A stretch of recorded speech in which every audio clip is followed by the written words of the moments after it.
Sir, India ടുഡേയിൽ ഒരു ലേഖനം കണ്ടു. അതായത് ആയുധങ്ങൾ യുഎസിന്റെ തീർന്നുകൊണ്ടിരിക്കുന്നു, അതുകൊണ്ട് വീണ്ടും കൂടുതൽ ത്വരിതഗതിയിൽ ആയുധങ്ങൾ ഉൽപ്പാദിപ്പിക്കാനായിട്ട് യുഎസ് പ്രസിഡന്റ് ഡൊണാൾഡ് ട്രംപ് ആവശ്യപ്പെട്ടിരിക്കുന്നു എന്നുള്ള രീതിയിലാണ് അതിന്റെ കാര്യകാരണങ്ങളൊക്കെ വിശദീകരിച്ചുകൊണ്ടാണ്. അപ്പോൾ യുദ്ധം ഇങ്ങനെ വളരെ തകൃതിയായിട്ട് നടന്നുകൊണ്ടിരിക്കുന്ന ഒരു മൊമെന്റിൽ ഈ ഒരു ആർട്ടിക്കിൾ വായിക്കുമ്പോൾ എല്ലാവർക്കും ഒരു ആശങ്കയുണ്ടാകും. സത്യത്തിൽ അങ്ങനെ ഒരു ആവശ്യം, അതായത് പോരായ്മയുണ്ടോ, ആയുധത്തിന്റെ പോരായ്മ യു എസിന് വരുന്നുണ്ടോ, ട്രംപിന് ഒരു പേടിയുണ്ടോ, എന്താണ് സംഭവിക്കുന്നത്? പ്രജിത, ഈ അമേരിക്കയുടെ കയ്യിൽ ആയുധത്തിൻ്റെ കുറവുണ്ട്, പോരായ്മയുണ്ടെന്നുള്ളത് ആരാ പറഞ്ഞ്? പ്രസിഡന്റ് ട്രംപ് ആണോ പറഞ്ഞത്?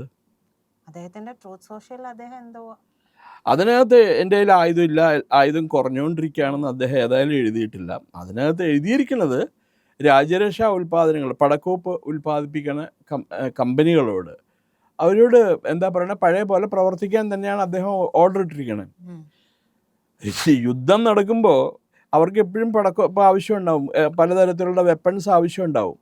അപ്പോൾ അത് ഉൽപ്പാദിപ്പിക്കാൻ പറഞ്ഞു എന്നാണ് ഞാൻ ഇപ്പോൾ പ്രജത എനിക്ക് അയച്ചു തന്ന ആ മെസ്സേജ് നോക്കിയപ്പോൾ എനിക്ക് മനസ്സിലായത്. ഏതെങ്കിലും ഒരു വിശ്വസനീയ കേന്ദ്രങ്ങളിൽ നിന്നാണ് നമുക്ക് അറിയണമെങ്കിൽ, ഉദാഹരണത്തിന് അമേരിക്കയുടെ സൈനിക മേധാവിയോ അതല്ലെങ്കിൽ commander in commander of US ഫോഴ്സസോ രാജ്യരക്ഷാ സെക്രട്ടറിയോ ആണ് പറഞ്ഞെങ്കിൽ നമുക്ക് അതിനെ ഗൗരവമായിട്ട് എടുക്കേണ്ടി വരും. ഇത് ആരോ എന്തോ പറഞ്ഞു എന്ന് കരുതി നമുക്കതിനെ എടുത്തു ചാടാൻ പറ്റില്ല. അമേരിക്കയുടെ ആയുധം കുറവോ നല്ല കാര്യമായി, അവരുടെ പ്രധാന പരിപാടി ആയുധം ഉൽപ്പാദിപ്പിച്ച് സ്റ്റോർ ചെയ്യില്ല എന്നുള്ളതാണ്. അപ്പോൾ ഇപ്പം നമ്മളൊരു കാര്യം പറഞ്ഞു, ഇപ്പം നാച്ചുറൽ ഡിസാസ്റ്റർ ഉണ്ടാവും. നാച്ചുറൽ ഡിസാസ്റ്റർ ഇല്ലെങ്കിലും നമ്മുടെ ഫുഡ് കോർപ്പറേഷൻ ഓഫ് ഇന്ത്യയുടെ ഗോഡൗണിൽ കണ്ടമാന ധാന്യങ്ങൾ നമ്മൾ ശേഖരിച്ചിട്ടുണ്ടാവും. എനിക്കിപ്പോഴും ഓർമ്മയുണ്ട്, ഇദ്ദേഹം അടൽ ബിഹാരി വാജ്പേയി പാർലമെൻറ്റിൽ പറഞ്ഞത്, ഈ അരിയും ഗോതമ്പൊക്കെ ഇങ്ങനെ അനാവശ്യമായിട്ട് സ്റ്റോർ ചെയ്യുകയല്ലേ, നമുക്കതൊക്കെ ഡിസ്പോസ് ചെയ്തുകൂടെ എന്ന് ചോദിച്ചപ്പോൾ അദ്ദേഹം പറഞ്ഞു, നഹി നഹി, ദേശ് കെ ഭണ്ഡാർ മേ അനാജ് ഹോനാ ചാഹിയേ, ഓ ഫുൾ രഹനെ കാ ഹെ എന്ന് പറഞ്ഞാൽ രാജ്യത്തിൻ്റെ സംഭരണികളിൽ ഇഷ്ടംപോലെ ധാന്യം ഉണ്ടാവണം, അത് കൂടുതൽ ഉൽപ്പാദിപ്പിക്കണം, അത് എപ്പോഴും നമ്മൾ സ്റ്റോക്ക് ആയിരിക്കണം, ഫുള്ളി സ്റ്റോക്ക്ഡ് ആയിരിക്കണം, പാവപ്പെട്ടവൻ്റെ ഭക്ഷണത്തിന് ഒരു കുറവ് വരാൻ പാടില്ലെന്ന് അദ്ദേഹം പാർലമെൻറ്റിൽ പറഞ്ഞാണ്. അതുമായിട്ട് കമ്പയർ ചെയ്ത് യുദ്ധത്തിലാണ്, ഫുൾ ടൈം യുദ്ധത്തിലാണ് അമേരിക്ക ഇപ്പോൾ ഇറാനെ മാത്രമേ അറ്റാക്ക് ചെയ്യാനുള്ളൂ. അതേസമയം നാളെ മറ്റേതെങ്കിലും രാജ്യങ്ങളും അമേരിക്കനെ ഉപദ്രവിച്ചു കഴിഞ്ഞാൽ അമേരിക്കയ്ക്ക് ഇത് വേണ്ടേ, ആയുധം വേണ്ടേ? അപ്പോൾ അവരോട് പറഞ്ഞിരിക്കുന്നത്, ആയുധ ഉൽപ്പാദനം നിങ്ങൾ കുറയ്ക്കണ്ട, യു ഗോ അഹെഡ് എന്നാണ് പറഞ്ഞിരിക്കുന്നത്. അതല്ലാണ്ട് അമേരിക്ക ഈ പറഞ്ഞ പോലെ അമേരിക്കയുടെ ആയുധ ശേഷിയിലോ ആയുധ ശേഖരത്തിലൊന്നും ഒരു കുറവ് വന്നിട്ടില്ല. ഇത് ഈ ഇന്ത്യ ടുഡേ പൊതുവെ ഒരു എന്താ പറയുക, ഈ യുദ്ധത്തിൽ ഇന്ത്യ ടുഡേ മാത്രമല്ല, ഇന്ത്യയിലെ എല്ലാ മാധ്യമങ്ങളും ഇറാനെയാണ് സപ്പോർട്ട് ചെയ്യുന്നത്. അത് നമുക്ക് പേപ്പർ വായിക്കുമ്പോഴേ അറിയാമല്ലോ. അവർ ഇറാനെ സപ്പോർട്ട് ചെയ്ത് കഴിഞ്ഞാൽ അവർ കൂടുതൽ സെക്യുലർ ആവുന്നോ, അതല്ലെങ്കിൽ കൂടുതൽ മുസ്ലിം ആൾക്കാർ അവരുടെ പത്രം വായിക്കുന്നോ, അവരുടെ മാസിക വായിക്കുന്നോ, അവരുടെ ചാനൽ കാണുന്നോ ഉള്ള മൂഢവിശ്വാസത്തിലാണ് അവർ. അതാണ് ഇതിൻ്റെ പിന്നിലുള്ള രഹസ്യം മുഴുവനും. ഇപ്പോൾ കുറ്റം മുഴുവനും അമേരിക്കയുടെ തലയിലും പിന്നെ ഇസ്രായേലിൻ്റെ തലയിലുമാണ്. ഇന്നലെ രാത്രി പ്രസിഡന്റ് ട്രംപ് എന്താ പറഞ്ഞു, ഖാമിനിയെ കൊന്നതിനെ പറ്റിയിട്ട്, അയാളെ എന്നെ കൊല്ലാനിരിക്കുകയായിരുന്നു, ഞാൻ അതിനു മുമ്പ് അയാളെ കൊന്നു എന്നാണ് പറഞ്ഞത്. അതൊക്കെ പറയണമെങ്കിൽ സത്യസന്ധതയുണ്ട് മനുഷ്യൻ്റെ ഉള്ളിൽ. അദ്ദേഹം ഉള്ള കാര്യം വിളിച്ചു പറഞ്ഞു. മേ ബി അദ്ദേഹം ഒരു കൊമേഡിയനോ അതല്ലെങ്കിൽ മറ്റേ അമേരിക്കയോടുള്ള അമിത പ്രേമോ എന്തൊക്കെയായിരിക്കും കാരണം. അയാൾ എപ്പോഴും പറയുന്നുണ്ട് America first, make America great again. അയാൾ ആ പോളിസി അനുസരിച്ചിട്ടാണ്. അത് മോദിയുടെ വാക്കുകളിൽ നിന്ന് കോപ്പി അടിച്ചേക്കുന്നതാണ്. മോദിയാണ് പറഞ്ഞത് ഇന്ത്യ ഫസ്റ്റ്, നേഷൻ ഫസ്റ്റ് എന്നാണ് മോദിയുടെ തെരഞ്ഞെടുപ്പ് 2013 തൊട്ടുള്ള തെരഞ്ഞെടുപ്പ് ക്യാമ്പയിനിൽ മോദി പറഞ്ഞത് അതാണ്. ആ മുദ്രാവാക്യമാണ് ട്രംപ് മോഷ്ടിച്ചുകൊണ്ടുപോയി അവിടെ കൊണ്ടുപോയി അടിച്ച് കാശാക്കിയത്. സർ, പക്ഷേ ഈ ഒരു യുദ്ധം എന്ന് പറയുന്നത് എപ്പോഴും ഈ പറയുന്ന ആയുധങ്ങളുടെ ഒരു വലിയ ശേഖരം ഉണ്ടാകേണ്ടതിന്റെ ആവശ്യകത കൂടി ഉണ്ടാക്കുന്നുണ്ടല്ലോ. അപ്പോൾ ഇറാൻ ആണെങ്കിൽ, ഇറാന്റെ കയ്യിൽ ഒരുപാട് മിസൈൽസ് ഉണ്ട്. ഇറാനിൽ അതിൽ പകുതിയും ഉപയോഗിച്ചിട്ടില്ല എന്നുള്ള റിപ്പോർട്ടുകളും വരുന്നുണ്ട്. അപ്പം നമ്മൾ ഒരു ഭാഗം മാത്രം ന്യായീകരിച്ചു അല്ലെങ്കിൽ ഒരു ഭാഗം മാത്രം പറയുന്നതിലും അർത്ഥമില്ല. കാരണം ഇത് നീണ്ടു നിൽക്കുകയാണെങ്കിൽ റഷ്യയും ചൈനയും ഓഫ് കോഴ്സ് അവരുടെ താല്പര്യങ്ങൾക്ക് അനുസരിച്ചിട്ടാണെങ്കിലും അതിന് വേണ്ടിയിട്ടാണെങ്കിലും ഇറാനെയാണല്ലോ സപ്പോർട്ട് ചെയ്യുക. അപ്പൊ ഇതൊരു വലിയ ക്രൂഷ്യൽ സ്റ്റേജിലേക്ക് പോകുമ്പോൾ ഇത്തരത്തിൽ ആയുധങ്ങൾ ഉൽപ്പാദിപ്പിക്കേണ്ടി തന്നെ വരില്ല? ഞാനിത് വൺ സൈഡ് വേർഷനായിട്ട് പറഞ്ഞതല്ല. അമേരിക്കയുടെ സാമ്പത്തിക സ്ഥിതിയും സൈനിക സ്ഥിതിയൊക്കെ നോക്കുമ്പോൾ, ഇറാനുമായിട്ട് നോക്കുമ്പോൾ പ്രജിത ഒന്ന് ആലോചിച്ച് നോക്ക്, ഇറാൻ്റെ സാമ്പത്തിക സ്ഥിതി എന്താണെന്ന്. അവർക്ക് ഈ പെട്രോളിയം ഉൽപ്പന്നങ്ങൾ മാത്രമേ ഉള്ളൂ, വേറെ ഒന്നുമില്ല അവർക്ക്. അത് തന്നെ അടിഞ്ഞു പൊളിഞ്ഞ് നാശമായിട്ട് കിടക്കുകയാണ്. ഈ തീവ്രവാദി ആയിരുന്നില്ലേ ഖമീനി, അയാൾ അവിടെ വന്നു കഴിഞ്ഞാൽ പിന്നെ അയാൾ രാജ്യത്തിൻ്റെ ഡെവലപ്മെൻറ്റിന് വേണ്ടി ഒന്നും ചെയ്തിട്ടില്ല. അവരെ എന്തെന്നാ പറയണ, അവിടെ നിന്ന് കയറ്റുമതി ചെയ്യണ മുഴുവൻ വിപ്ലവമാണ് കയറ്റുമതിയാണ്, ഭീകരവാദമാണ് കയറ്റുമതി ചെയ്യണത്. അതുകൊണ്ട് മാത്രമാണ്. പിന്നെ അവർ എങ്ങനെ പറയാൻ പറ്റും? നമ്മൾ എപ്പോഴെങ്കിലും പറഞ്ഞിട്ടുണ്ടോ, ഇന്ത്യ എപ്പോഴെങ്കിലും പറഞ്ഞിട്ടുണ്ടോ തൊട്ടടുത്ത് കിടക്കുന്ന ശത്രു രാജ്യമാണ് പാകിസ്ഥാൻ, പാകിസ്ഥാൻ ഇല്ലാത്ത ഒരു ഭൂമിയാണ് ഞങ്ങളുടെ സ്വപ്നം, പാകിസ്ഥാൻ വിമുക്ത ലോകം, ഇങ്ങനെ ആരെങ്കിലും ഇന്ത്യയിൽ പറഞ്ഞിട്ടുണ്ടോ? അപ്പോൾ ഇവരെന്താ പറഞ്ഞുകൊണ്ടാണെന്ന് 24 മണിക്കൂർ ഈ ഖമീനി എന്താ പറഞ്ഞുകൊണ്ടാണെന്ന്, ഈ ഇസ്രായേൽ ഇല്ലാത്ത ലോകം. അവരുടെ പണ്ട് ഞാൻ കേട്ടിട്ടുണ്ട്, അവർ ഗ്ലോബൊക്കെ മേടിച്ചിട്ട്, ഭൂഗോളം മേടിച്ചിട്ട് ഇസ്രായേൽ എന്നുള്ള രാജ്യത്തിൻ്റെ അവിടെ ഒരു വലിയ തുളച്ചിടും അവർ. ഇത് മറ്റേ യുദ്ധകാലത്ത് പറഞ്ഞുണ്ടാക്കണം നുണയൊന്നുമല്ല, ഇതൊക്കെ യഥാർത്ഥത്തിൽ നടന്ന സംഭവമാണ്. ഇറാൻ അത്ര നല്ല രാജ്യമൊന്നുമല്ല. ഇറാനിലെ ഷാ ഭരിച്ചിരുന്ന കാലത്ത് ഇറാൻ ഒരു വളരെ പ്രോഗ്രസീവായിട്ട് പോയിക്കൊണ്ടിരുന്ന ഒരു രാജ്യമാണ്, പുരോഗമനവാദികളായിരുന്നു. ഇപ്പോൾ അവിടെ ഭരിക്കണ മുള്ളന്മാരും മുക്രിമാരുമാണ് ഭരിക്കണ മുഴുവനും. ഈ ഖമീനി തന്നെ ഭയങ്കര ഒരു ഭീകരവാദിയല്ലായിരുന്നു. അയാൾക്ക് ഇന്ത്യയോടൊക്കെ എന്ത് സ്നേഹമുണ്ട്? അയാൾക്ക് ഇന്ത്യയോട് ഒരു സ്നേഹമില്ല. അയാൾ ഇന്ത്യയെ മൊത്തം ചീത്ത പറയലായിരുന്നു.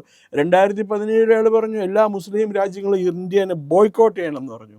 2019 സിറ്റിസൺസ് അമെൻമെൻഷിപ്പ് ആക്ട് വന്നപ്പോൾ അയാൾ പറഞ്ഞത് എന്താണ്? ഇന്ത്യയിലെ മുസ്ലിങ്ങളെ എന്താ പറയണേ, ഇവർ കൂട്ടക്കൊല ചെയ്യുകയാണ് എന്ന് പറഞ്ഞു. നമ്മുടെ ഡൽഹിയിൽ ഷഹീൻ ബാഗിൽ ഒരു വലിയ പ്രകടനമൊക്കെ നടന്നപ്പോൾ, അതേപോലെ മുസ്ലിങ്ങൾ എന്നും ഇന്ത്യയിൽ ദുരന്തത്തിലാണ്. എല്ലാ മുസ്ലിം രാജ്യങ്ങളും ഒരുമിച്ച് ചേർന്ന് ഇന്ത്യനെ ഒറ്റപ്പെടുത്തണം എന്ന് പറഞ്ഞ വ്യക്തിയാണ് അയാളെങ്ങനെ ഇന്ത്യയുടെ സുഹൃത്താവണം? അതവിടെ നിൽക്കട്ടെ. ഈ യുദ്ധത്തിൻ്റെ കാര്യത്തിൽ നമുക്കിപ്പോൾ തൽക്കാലം അമേരിക്കനെ വെല്ലാനോ അല്ല അമേരിക്കയ്ക്ക് പോരായ്മകളുണ്ടെന്ന് ആരോപിക്കാനോ നമുക്ക് പറ്റില്ല. They are past masters. യുദ്ധം ചെയ്യണ കാര്യത്തിൽ സായിപ്പിനെ തോൽപ്പിക്കാൻ വേറെ ആരുമില്ല. നമ്മളത് അംഗീകരിച്ച് തന്നെ പറ്റുള്ളൂ. അവർ ഫുള്ളി പ്രിപ്പയർഡാണ്. ഏത് സമയം ഏത് യുദ്ധം എവിടെ വേണമെങ്കിലും. അവർക്ക് ഓരോ യുദ്ധവും അവർ എക്സ്പീരിയൻസ്ഡ് ആണ്. ഇപ്പോൾ അഫ്ഗാനിസ്ഥാനിൽ നിന്ന് അവർ കുറേ പാഠങ്ങൾ പഠിച്ചിട്ടുണ്ട്, ഇറാഖിൽ നിന്ന് അവർ കുറേ പാഠങ്ങൾ പഠിച്ചിട്ടുണ്ട്. അവരുടെ നേവി ലോകത്തിലെ ഏറ്റവും ബെസ്റ്റ് നേവിയാണ് അമേരിക്കയുടെ. എത്ര എയർക്രാഫ്റ്റ് കാരിയേഴ്സാണുള്ളത്, എത്ര ഡിസ്ട്രോയേഴ്സുണ്ട്, എത്ര ഫ്രിഗേറ്റ്സാണ്, എത്ര സബ്മറൈൻസാണ് ഉള്ളത് അവർക്ക്. അപ്പോൾ അത് വെച്ചിട്ട് ഇറാനെ നിയന്ത്രിക്കും. അതുപോലെ ഈ ആയുധങ്ങൾ ഉൽപ്പാദിപ്പിക്കുന്ന ആയുധങ്ങൾ അവർക്കെതിരെ വരുന്ന എല്ലാ രാഷ്ട്രത്തിനെയും എന്താ പറയുക, അവരും പാഠം പഠിപ്പിക്കും. പേൾ ഹാർബർ അറ്റാക്ക് അറിയില്ലേ? പേൾ ഹാർബർ അറ്റാക്ക് ചെയ്തു ജപ്പാൻകാർ പോയിട്ട്. ഒരാവശ്യം ഉണ്ടായിരുന്നില്ല പേൾ ഹാർബർ അറ്റാക്ക് ചെയ്യേണ്ട. 2ാം ലോക മഹായുദ്ധത്തിൻ്റെ സമയത്ത് അവരെന്താ ചെയ്തത്? അങ്ങനെയാണ് ജപ്പാനിൽ അവർ അമേരിക്ക പോയി അണുബോംബ് വിട്ടത്. 2 അണുബോംബ് വിട്ടു, നാഗസാക്കിയിലും ഹിരോഷിമയിലും. അവരെ പ്രകോപിപ്പിച്ചത് കാരണം. ചില കാര്യങ്ങൾ നമ്മൾ അംഗീകരിച്ചേ പറ്റുള്ളൂ. They are superior. എനിക്കിപ്പോൾ അമേരിക്കയോട് പ്രത്യേകിച്ച് വലിയ ആഭിമുഖ്യമൊന്നുമില്ല. എന്തിനാ ഞാൻ നമുക്ക് അമേരിക്ക എന്നൊരു ബെനിഫിറ്റും കിട്ടാനില്ല.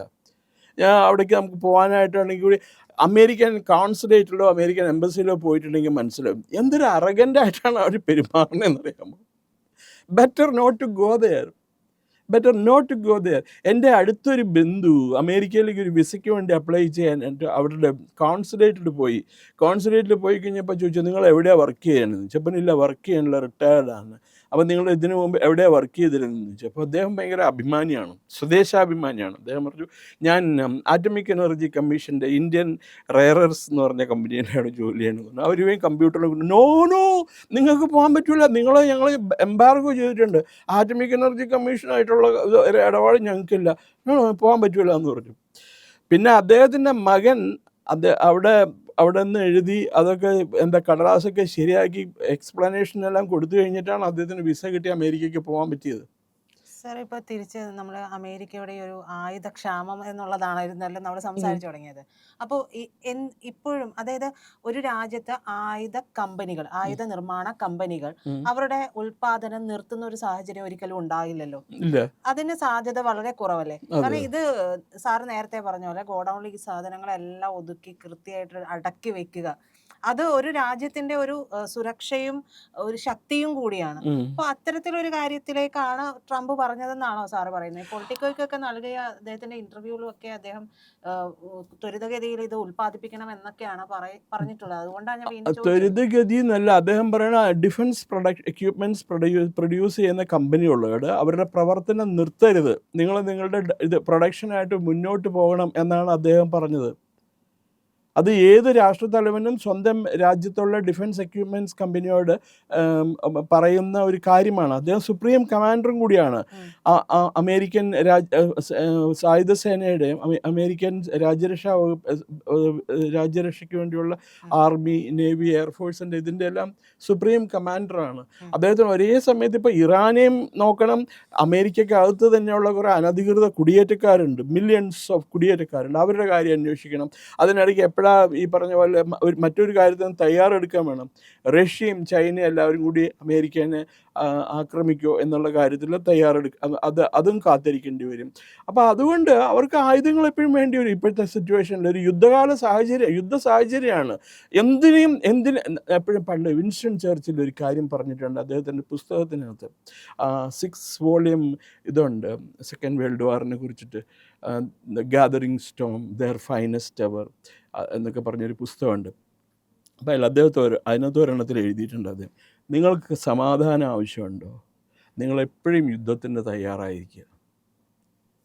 സമാധാനം നമുക്ക് വേണമെങ്കിൽ, നമ്മൾ സമാധാനം ആഗ്രഹിക്കുന്ന ആൾക്കാരാണെന്നുണ്ടെങ്കിൽ നമ്മളെപ്പോഴും യുദ്ധത്തിന് തയ്യാറായിരിക്കുക. അമേരിക്കൻ പോളിസി അത് തന്നെയാണ്, അതിലൊരു മാറ്റമില്ല. ഇത് എവിടെയെങ്കിലും പോരായ്മ കണ്ടുപിടിച്ചിട്ട് ഇങ്ങനെ ചൊറിഞ്ഞുകൊണ്ടിരിക്കുക എന്നുള്ളതാണ് നമ്മുടെ മാധ്യമങ്ങളും കുറേ രാഷ്ട്രീയക്കാരും പറയുന്നത്. അപ്പോൾ ജോർജ് ബുഷ് ജൂനിയർ അദ്ദേഹം 2ാമത് ഇലക്ഷന് നിൽക്കുമായിരുന്നു, അഫ്ഗാനിസ്ഥാനിലെ അറ്റാക്ക് എല്ലാം കഴിഞ്ഞിട്ട്. അപ്പോൾ ഈ അഫ്ഗാനിസ്ഥാനിലെ ആദ്യത്തെ അറ്റാക്കിൻ്റെ സമയത്തൊക്കെ അമേരിക്കയിൽ അദ്ദേഹത്തിനോട് ഭയങ്കര ദേഷ്യമായിരുന്നു. എന്തിനാണ് യുദ്ധം ചെയ്യാൻ പോയതെന്നൊക്കെ പറഞ്ഞ് ദിവസവും TV ചാനലുകളിൽ ഓരോ VIPകളുടെയും സാധാരണക്കാരൻ്റെയൊക്കെ ഇൻ്റർവ്യൂ ഉണ്ടാവുമായിരുന്നു.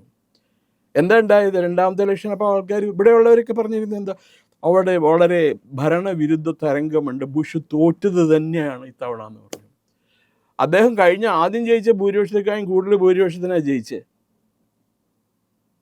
അമേരിക്കൻസ് എപ്പോഴും ശക്തനായ ഒരു പ്രസിഡൻറ്റിനെയാണ് ഇഷ്ടപ്പെടുക. പിന്നെ അവർക്കൊരു കുഴപ്പമാണ്, അവരുടെ പ്രസിഡൻറ്റിനെ പുകഴ്ത്തി പറഞ്ഞുകൊണ്ട് നടക്കില്ല. അത് വേണ്ട. ഇപ്പോൾ ഇവിടെ തന്നെ നരേന്ദ്രമോദിനെ ആരെങ്കിലും പുകഴ്ത്തുണ്ടോ? നരേന്ദ്രമോദിനെ ചീത്ത പറയില്ലേ ചില മാധ്യമങ്ങൾ മുഴുവനും, എന്നിട്ട് പറയുകയും ചെയ്യും ഇവിടെ അഭിപ്രായ സ്വാതന്ത്ര്യം ഇല്ല എന്ന് പറയുകയും ചെയ്യും. That's bad. അമേരിക്ക അവർ 2 ലോകമഹായുധം കണ്ട ആൾക്കാരാണ്. അത് കഴിഞ്ഞ് അവർ എവിടെയൊക്കെ മിലിറ്ററി ഓപ്പറേഷൻസ് നടത്തിയിട്ടുണ്ട്, പല സാഹചര്യങ്ങൾ അവർക്ക് പരിചിതമല്ലാത്ത, തികച്ചും അപരിചിതമായ സാഹചര്യങ്ങളിൽ യുദ്ധം ചെയ്തവരാണ് അമേരിക്ക. അവിടെ യുദ്ധം ചെയ്ത് ജയിച്ചവരാണ് അമേരിക്ക. നമ്മൾ അവരോട് സൂക്ഷിച്ച് ഇരിക്കണം.